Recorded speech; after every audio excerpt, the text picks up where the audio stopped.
negara barat itu keilmuannya, canggih keilmuannya, canggih perekonomiannya, kan begitu ya.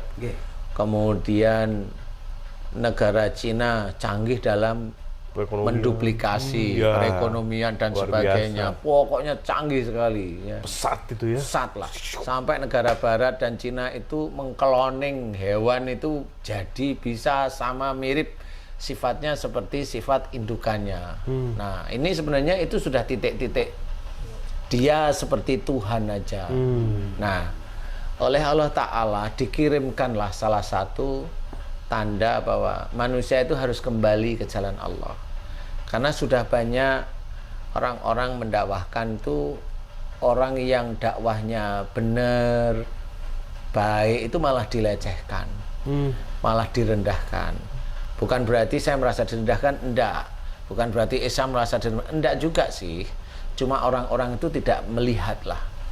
Nah, dari titik itulah Allah itu, ini hanya perkiraan saya, mengajak orang itu untuk kembali pada Islam. Sebenarnya. Dan ini dibikinlah bencana-bencana kecil, yaitu melalui virus. Yang orang melihat duniawi saja itu bisa hancur dengan yang namanya virus yang kecil. Nggak nampak, nggak kelihatan, katanya hanya bersenggolan, kan gitu ya. Yang sekarang tuh. Ya. Nah di sini sebenarnya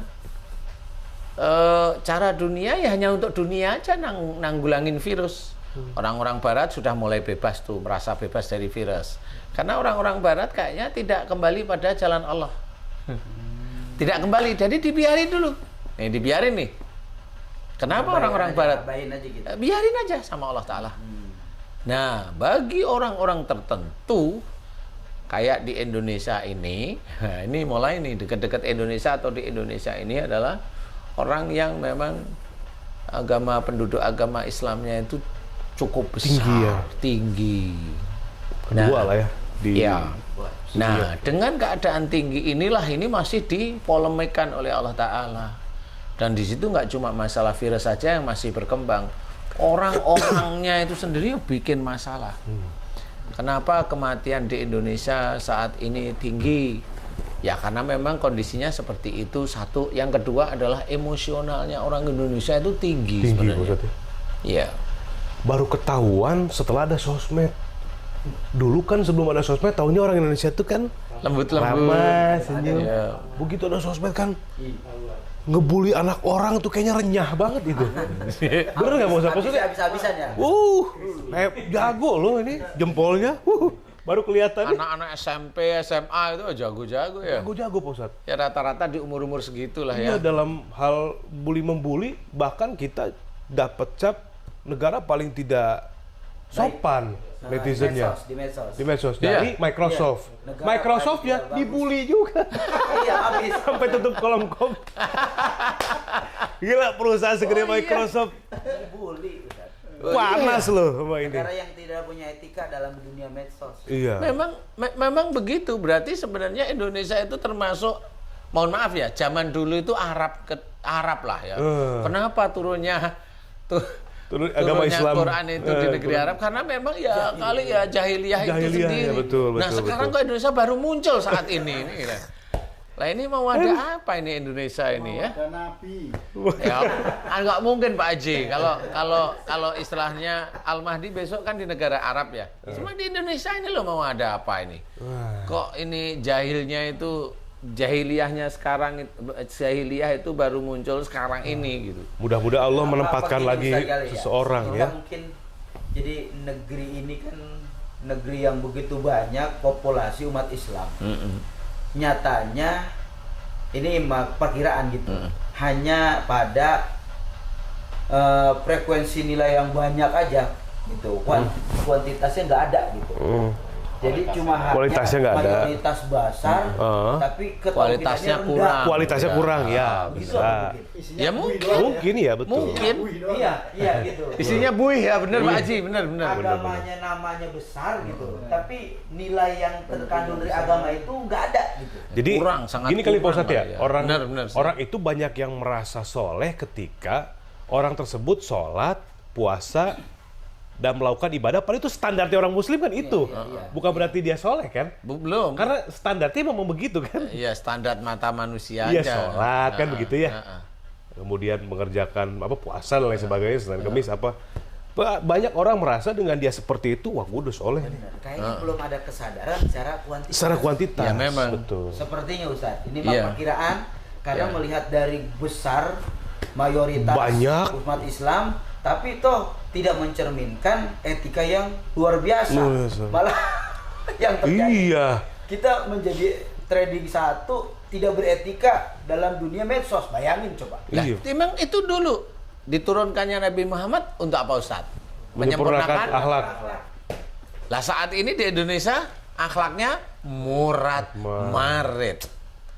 Nah ini mau ada apa nih? Allah ini saya juga nggak tahu nih. Karena begini nih biasanya nih. Kalau yang saya amati banyak pendakwah yang keluar di YouTube atau di medsos itu memberikan kajian secara teori. Boleh lah ya. Tetapi pada saat memberi kajian akhlak jarang. Kajian akhlak ya Ustadz ya. Sangat jarang. Kalau memberikan kajian akhlak secara teori bisa. Nah ini ya secara teori bisa. Tetapi menjadi imam tentang akhlak yang baik itu jarang. Sampai orang paham ya Pak Ustadz? Sampai orang paham, sampai gitu. orang itu menilai orang tersebut, imamnya itu, oh baik beneran. Iya. Bukan karena tuanya, bukan karena dia itu tenangnya. Padahal orang itu mamanya, dia bisa emosi, tetapi dia santai. Belajar untuk tidak emosi. Dia bukan orang yang kaleng-kaleng mamanya seperti itu. Tapi yang seperti itu memang susah. Kenapa susahnya? Nih yang saya amati seperti itu. Kadang merongrong saudaranya yang lain, nggak cocok persoalan tafsir, marah. Wah, begitu. Di kitanya udah bener nih. Yang komennya beda. So bener lu. Iya. Pinter lu. Lah itu. So paling bisa lu. Iya. Emang lu doang begitu. Padahal kalau mamanya yang bilang begitu, suruh aja kembali dia cerita kan gitu ya. Menyamain cerita ini. Jadi standar itu kan begitu ya. Kalau orang push up, dia push up sampai 500 kali push up kan nggak bisa. Sok jago lu. Bukan begitu kan kata-katanya. Dia push up juga 501 aja. Benar. Baru gitu loh kelihatan. Tapi kalau hanya cuma Perangnya ngomong beneran. Iya gitu. Perangnya beneran di titik itu. Kalau hanya asal ngomong itu kan nggak bisa. Tanda tak mampu ya. Tanda tak mampu. Banyak bicara tuh sebetulnya bisa. Padahal persoalannya bukan di medsos aja tanda tak mampu. Nanti di akhirat itu jelas loh orang-orang seperti itu dia akan disikat oleh Allah Ta'ala. Dan apakah betul dia itu besok masuk surga? Kalau yang kita kita bicarakan tentang ayat Quran, kemudian dia tidak mau memakai, itu udah dianggap kafir oleh Allah Ta'ala. Allah loh ya. Kalau kita sih tetap menganggap itu saudara. Kalau Allah sudah menganggap kafir, kapan mau masuk surga? Benar. Kagak ada. Nah, disinilah sebenarnya apa yang tadi di medsos begini, saya malah baru tahu loh ini. Saya baru tahu. Saya nggak tahu karena memang saya nggak main medsos. Iya, saya gitu. main sosmed. Sama. Balik doang. Nah, inilah yang sebenarnya jadi istilahnya kalau kita bikin YouTube itu Ustadz, itu kan memberikan kajian ilmu kayak COVID mamanya saat ini, memberikan kajian ilmu. Coba.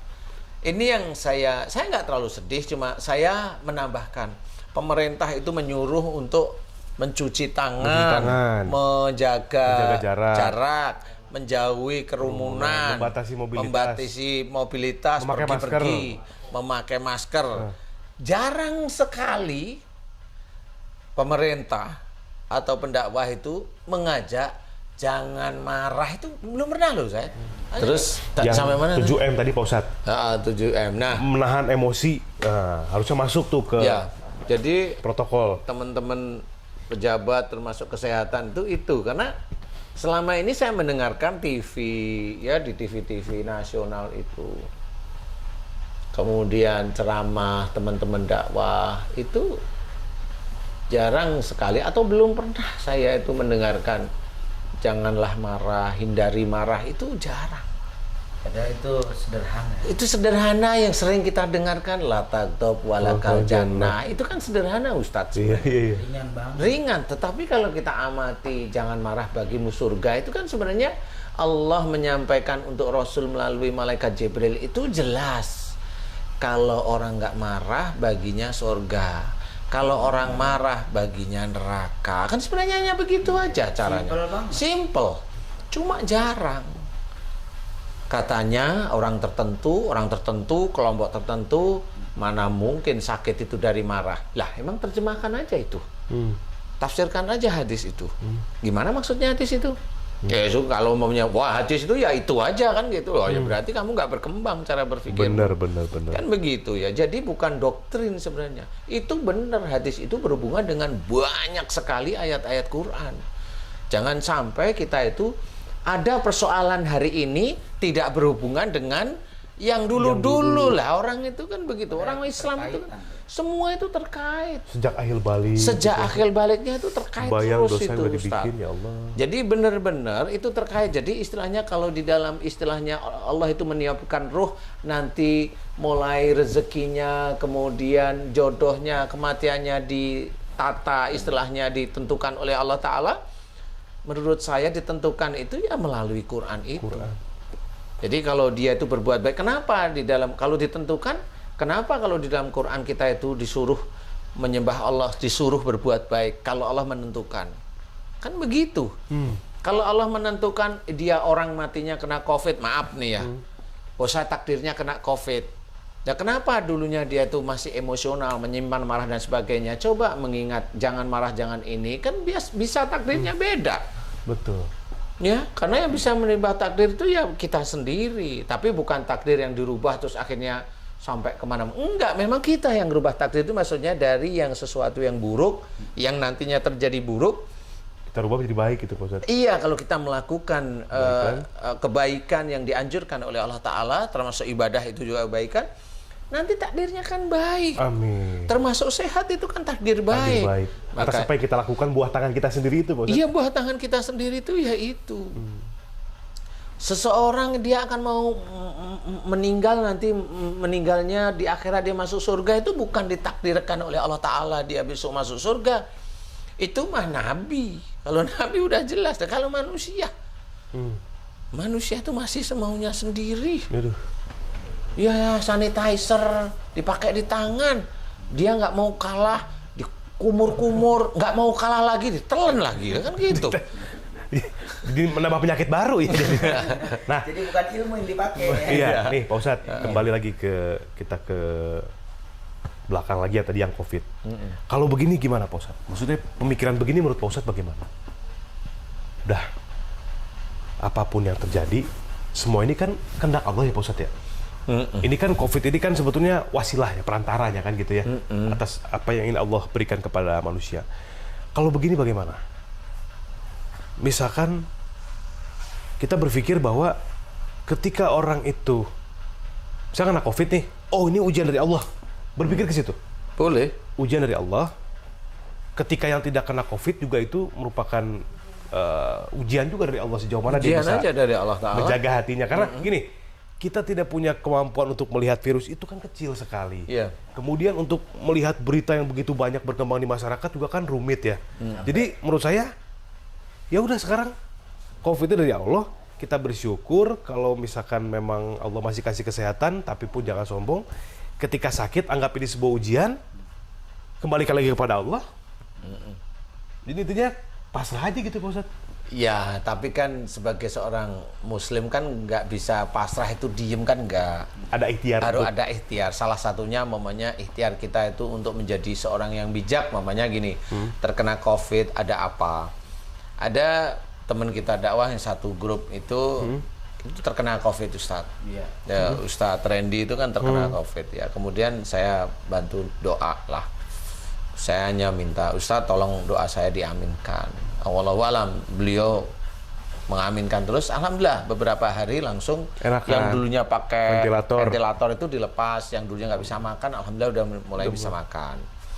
Nah, Sebenarnya persoalannya adalah kalau bisa jangan sampai kita itu mendapatkan ujian yang tidak enak. Sama seperti Rasul. Kalau bisa diuji itu jangan yang tidak enak, kan begitu ya. Doa Rasul itu kan begitu ya.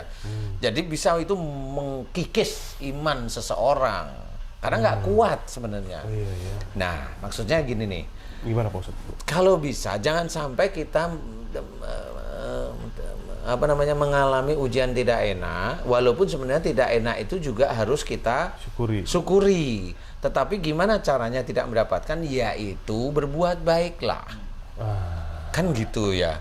Urutannya itu kan jelas. Umpamanya wala tulqu bi aidikum ila tahlukat. Jadi di sini ceritakan, dan janganlah kamu menjerumuskan dirimu dengan perbuatanmu ke dalam kebinasaan. Jadi seseorang yang melakukan perbuatan-perbuatan tertentu itu nanti dia sudah nyetir kehidupan sampai kematiannya itu sudah ditentukan dia sendiri.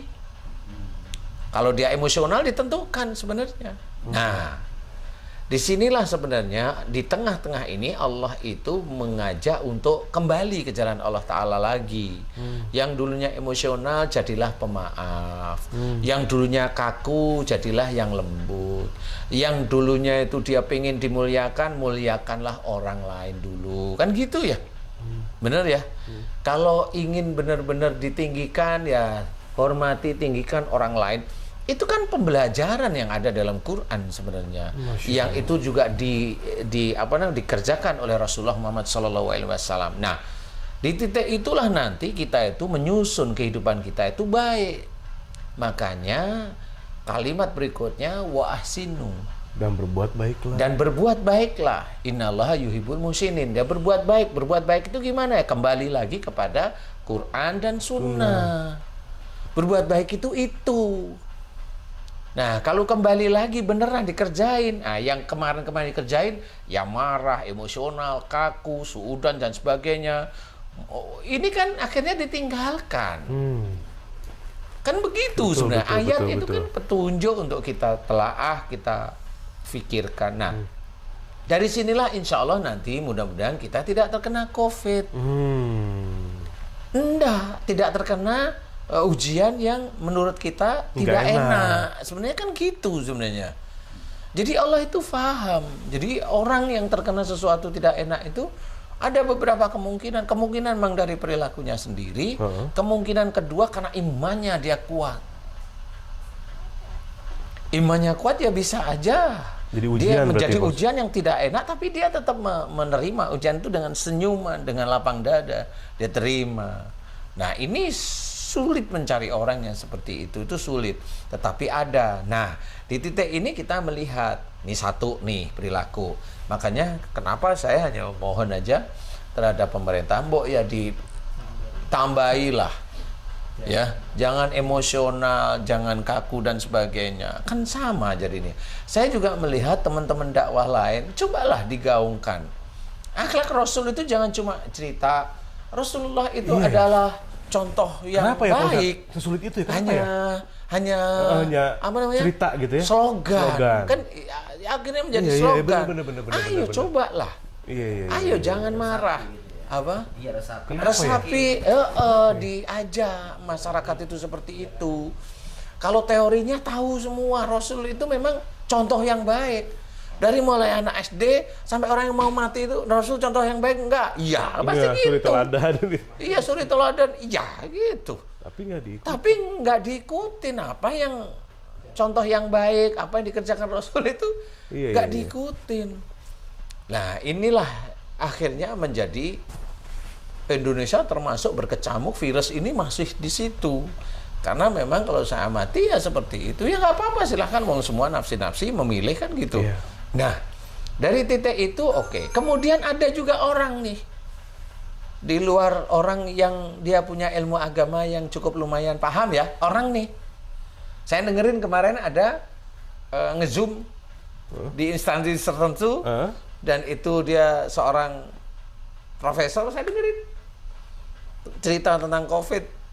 Itu nggak ada Allah-Allahnya sama sekali. Nggak ada Allah-Allahnya sama sekali. Nah, di situ ini menurut saya, ya saya tidak tahu ini profesor apa, saya juga tidak tahu. Dan di situ juga kayaknya orang-orang yang punya pendidikan tinggi, yang agamanya juga cukup bagus ya, haji dan sebagainya. Tapi di titik itu dia merasa, dia sendiri COVID juga masih bingung. COVID ini datang mendadak, emang dia bisa bikin apa namanya, bikin vaksin? Enggak. Vaksin juga membutuhkan waktu untuk dia bikin, dan dia juga menunggu dari Cina atau dari Amerika kan masih gitu. terus dalam tahap pengembangan ya Pak? Dalam tahap pengembangan, karena virusnya juga nggak mau kalah. Emang lu aja yang bisa itu. berkembang kan gitu. Virus ini untuk vaksin ini untuk virus yang ini nih. Yang datang baru belum kan gitu. Iya. Nah, di sini orang itu nanti ada orang yang di luar agama atau bagaimana, dia tidak terkena. Dia pasti ngomong nih, karena saya higienis nih. Saya menjaga, saya tidak ini. Orang otaknya begitu. Coba kalau kita lihat dari sisi agama kita, berarti dia kan merasa apa yang dia lakukan, ikhtiarnya itu kan benar. Padahal dia itu diberi kenikmatan oleh Allah Ta'ala kan belum finish. Dia baru aja, yang lain kena, dia belum kena. Belum finish. Nah, di titik itu sebenarnya ujian bagi dia, menguji apakah dia menuhankan otaknya. Kalau dia sudah higienis, itu yang menjadikan dia tidak terkena virus. Kalau dia jawab iya, saya bilang enggak, kamu bodoh. Yang bikin kamu berpikir itu siapa? Otakmu, kepandaianmu? Ya, saya jawab iya. Betul? Terus yang nyiptain otakmu siapa? Allah. Kenapa kamu nggak ada Allahnya sama sekali? Yang nyiptain otakmu itu siapa? Allah sudah. Kan gitu kuncinya. Kenapa nggak kamu sentuh Allahnya? Kita itu sebenarnya ada manusia tinggal seperti karung aja biasa. Isinya itu sebenarnya Allah. Mata kita bisa melihat atas izin Allah. Allah mengizinkan banyak malaikat di mata kita. Jantung kita berdegup itu atas izin Allah. Kenapa? Karena jantung kita ada malaikat yang tetap diizinkan oleh Allah Ta'ala begini. Coba kalau ada malaikat yang tugasnya dia itu mengunci darah di pembuluh darah jantung, mengunci darah, mengumpal, jantung langsung, orang langsung mati gimana? Mana orang tahu? Nggak tahu. Padahal malaikat yang lain dia menyusup karena apa? Karena dia emosional, nggak tahunya. Nggak tahu dia. Di semua tubuh manusia ini, kita ini banyak sekali malaikat. Yang menjadikan dia melakukan operasi berhasil siapa? Dia, bukan Allah. Kenapa? Lah yang menciptakan tangan dia siapa? Allah. Betul ya? Betul. Otaknya dia Allah. Mempelajari apa? Dia Allah. Dia lahirkan atas izin Allah. Nah, masa dia itu mengoperasi sesuatu itu, ini saya, mana Allahnya? Nah, di sini yang dianggap menuhankan dirinya sendiri. Jadi segala sesuatunya sudah tidak ada Allah berarti. Sudah tidak ada Allah. Aktivitas dia tidak melibatkan tidak Allah. melibatkan Allah. Nah, itulah kerugian yang amat besar. Nah, makanya kita dakwah ini mengingatkan Ustadz. Jadi kalau kita melihat dari sisi tadi pertanyaan Mas Bobi, orang itu macam-macam nanti. Nanti vaksin turun, nanti ini udah divaksin. Ya dulu saya bilang, udah divaksin. Nggak taunya orang sembuh semua, dipikir vaksinnya. Enggak. Vaksin itu hanya ikhtiar aja. Nanti ujian lagi maksudnya. Nah, ujian lagi. Kalau menganggap vaksin itu hebat juga nggak bisa juga. Nggak boleh kita seperti itu. Tauhidnya nggak ada lagi. Tauhidnya nggak ada lagi. Makin hilang malah kalau Iya. berpikir di situ. Vaksin itu ikhtiar, sama seperti makan. Oke. Makan itu ya ikhtiar kita agar kita itu tubuh kita bisa bergerak dan sebagainya untuk secara fisik. Iya. Ya. Jadi Pak Ustadz, ya menariknya, wala tulqu bi aidikum ila tahlukat itu berarti masuk ke semua sisi, menjadikan itu kebinasaan itu, termasuk salah satunya COVID. Iya. Ketika orang tersebut melakukan sesuatu yang Allah tidak sukai. Iya. Contoh marah Iya. dan sebagainya. Iya. Kemudian berbuat baiklah. Iya. Serta mengerjakan amal soleh. Iya, benar. Berbuat baik ya Pak Ustadz. Kalaupun itu sudah dikerjakan tapi tetap kena, itu ujian untuk orang yang sudah berbuat baik. Sudah berbuat baik. Karena jelas dia tidak mungkin berbuat baik hanya di minggu-minggu ini. Dia mikirnya kan, saya berbuat baik, saya sudah baik. Nah, tapi lupa dulunya, nggak taunya emosi. pernah marah sama bapaknya. Belum dimohonkan ampun. Iya kan, belum pernah dia mohonkan ampunan, belum pernah minta maaf serius kepada orang tuanya. Oh, benar. Dia minta maaf hanya cuma di bulan Ramadan, itu pun tidak mana dia minta maafnya di titik mana, ke orang tuanya beneran atau dia hanya lip service di mulut aja.